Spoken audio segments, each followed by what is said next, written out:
अस्सलामुअलैकुम, welcome back to my channel. I hope आप सब बिल्कुल ठीक ठाक होंगे। आज की वीडियो में आपके साथ शेयर करूंगी ज़बरदस्ती मटन निहारी की रेसिपी। इस सेम रेसिपी के साथ आप चिकन और बीफ दोनों में बना सकते हैं। आई नो कि बीफ में बहुत अच्छा मज़ा आता है निहारी का, और नली वगैरह डली हो तो बहुत मज़े की बनती है। लेकिन मुझे थी निहारी की क्रेविंग, तो फिर मेरे पास मटन अवेलेबल था, मैंने वही ऐड कर लिया। लेकिन यह है कि बोटियाँ थोड़ी बड़ी बड़ी सी थी इसके अंदर।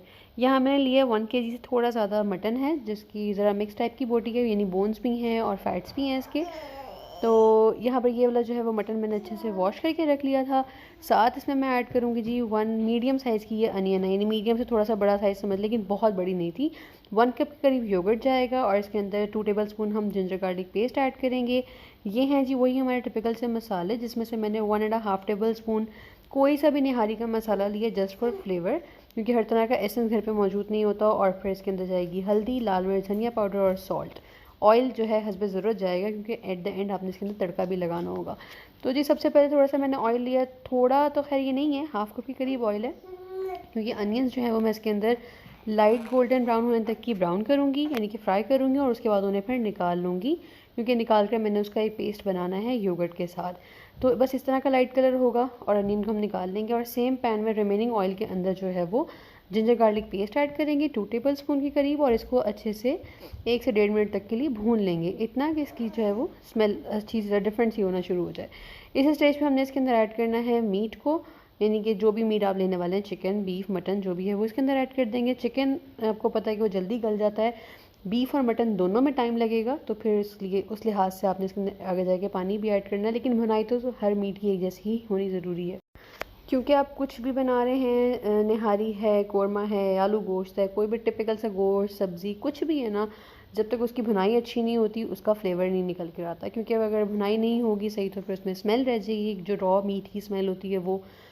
तो ये है कि उसकी वजह से खाना कुछ किसी भी तरीके का बना हो, किसी भी चीज़ में बनाया हो, आपने किसी तरह के गोश्त में बनाया हो, तो वो उसका फिर फ्लेवर नहीं निकल कर आता है। लिहाजा इस स्टेज पर जो हमने गोश्त को बहुत अच्छे से भूनना है, मुझे मैक्सिमम 10 मिनट्स लग गए थे इस स्टेज तक लाने में। और यहाँ जो है मैं योगर्ट के अंदर अनियन का डालकर पेस्ट बनाने लगी हूँ। योगर्ट थोड़ी सी बाहर भी गिर गई है, इसीलिए मैंने नीचे कपड़ा बिछा लिया ताकि ज़्यादा मैस ना हो सके। तो जी यहाँ पर इसका पेस्ट रेडी हो रहा था, उतनी ही देर में जो गोश्त है ना वो बहुत अच्छे से भुन चुका है, यानी इतने अच्छे से कि जिंजर गार्लिक पेस्ट और ऑयल सब यानी कि सेपरेट सेपरेट होना शुरू हो गया। इस स्टेज पे मैंने पहले इसके अंदर ऐड किया है पानी थोड़ा सा, क्योंकि अभी ऑयल वगैरह सब कुछ इतना अलग अलग सा हो रहा था ना। अगर मैं डायरेक्टली मसाला इसमें ऐड कर देती ना तो जलने की स्मेल आती और लगना शुरू हो जाता पैन में।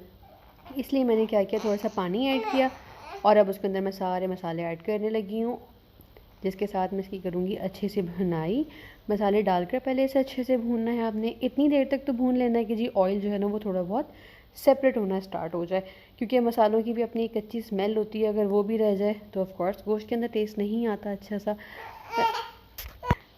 पहले मेरी वीडियोस के वॉइस ओवर में होती थी रिताज की आवाज़ें आ रही होती नहीं, यानी कि अच्छी बोलने वाली थी जब मैंने चैनल स्टार्ट किया था, और अब जो है ना वो छोटू मोहम्मद की आवाज़ें आती रहती हैं माशाल्लाह। यहाँ पर जो है वो गोश्त में मसाले की भुनाई हो चुकी थी, फिर उसके अंदर मैंने ऐड कर दिया योगर्ट और अनियन का पेस्ट। इसके साथ ही मैं इसे बहुत अच्छे से भून लूँगी, और इतना अच्छे से भूनूंगी कि ऑयल जो है ना इसका भी सेपरेट हो जाए। फिर हमने इसके अंदर पानी ऐड करना है।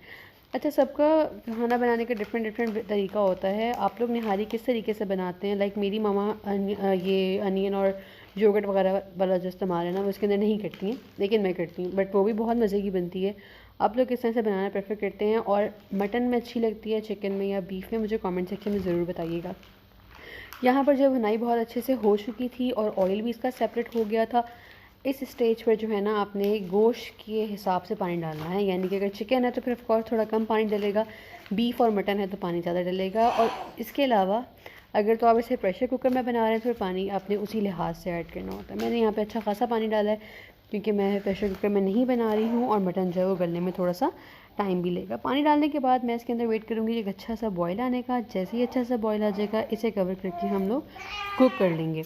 मैक्सिमम जो है वो 30 to 35 मिनट्स लगे थे, और गोश्त जो है ना वो अच्छे से गल चुका था, यानी गला अच्छा खासा था। बस मैंने बोटी चेक करने के लिए निकाली थी जिसके ऊपर हल्का सा फैट था, इसलिए मुझे लग रहा था कि सही सही से नहीं गला है, लेकिन ये बहुत अच्छे से कुक हो चुका था गोश्त इतने टाइम में। मीट का जो है वो टेंडर होना जो है स्टेज पर हम इजीली चेक कर लेंगे, ताकि फिर आगे जाके मज़ीद अगर पकाना है तो मज़ीद इसको जो है वो पकाया जा सकता हो। और यहाँ पे फिर मैंने दूसरी बोटी निकाल कर इसको ट्राई किया है कि ये गल चुकी है कि नहीं, लेकिन ये बहुत अच्छे से गल चुकी थी, टोटली सॉफ्ट बोटी हो चुकी थी, यानी कि रेशा नज़र आना स्टार्ट हो गया था यहाँ पर। और जी अब इसके अंदर जो है ना मैं ऐड करूँगी आटे का जो पेस्ट बना के डाला जाता है।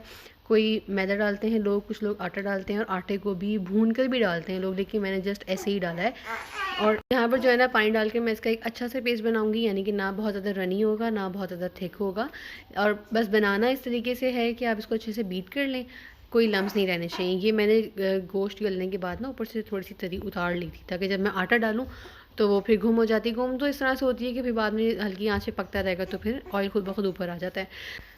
और यहाँ पर जो आटे वाला पेस्ट है ना वो मैंने बनाया था, ऑफ कोर्स बीटर के साथ था, मतलब हैंड बीट करके बनाया था बहुत अच्छे से कि कोई लम्स ना रह जाए, लेकिन मैंने फिर भी इसे छान कर ऐड किया है ताकि किसी भी तरह के दाने दाने जो हैं वो आटे के इसके अंदर ना बने। और बस इसके बाद अपनी नीड के अकॉर्डिंग आपने इसकी कंसिस्टेंसी रखनी है। अगर बहुत रनी पसंद है तो रनी रख लें, थिक पसंद है बहुत ज़्यादा तो फिर आटा उस लिहाज से ऐड करेंगे। और जी फिर इसके बाद मैं थोड़ा सा हरा धनिया, अदरक, हरी मिर्च और लेमन स्क्वीज़ कर देती हूँ उसके अंदर ही, ताकि थोड़ा सा फ्लेवर जो है चीज़ों का इसमें आ जाए। और बस इसे मज़ीद जो है ना 5 मिनट तक के लिए पकाएंगे, ताकि जो ऑयल है ना इसका वो थोड़ा बहुत ऊपर आ जाए। और फिर इसे आप डिश आउट करते हैं। अगर आप डायरेक्टली बाउल में निकालने लगे तो जो ऊपर से तरी निकाली थी अलग से, आप वो भी ऐड कर सकते हैं और तड़का भी लगा सकते हैं। यहाँ पर जो है मैंने थोड़ी सी तरी इस प्लेट में ऐड किया, और जो बाकी का वो पैन में ऐड कर दूँगी। और इसको मैंने गार्निश किया कोरिएंडर के साथ, ग्रीन चिलीज़ और जिंजर के साथ। आपको आज की रेसिपी कैसी लगी है मुझे ज़रूर बताइएगा, और आप लोगों को निहारी किस मीट के साथ बहुत पसंद है और किस किस तरह से बनाते हैं आप लोग। अपने रिव्यूज़ जो हैं वो कमेंट सेक्शन में ज़रूर शेयर कीजिएगा। मिलते हैं नेक्स्ट वीडियो में, तब तक के लिए अल्लाह हाफ़िज़।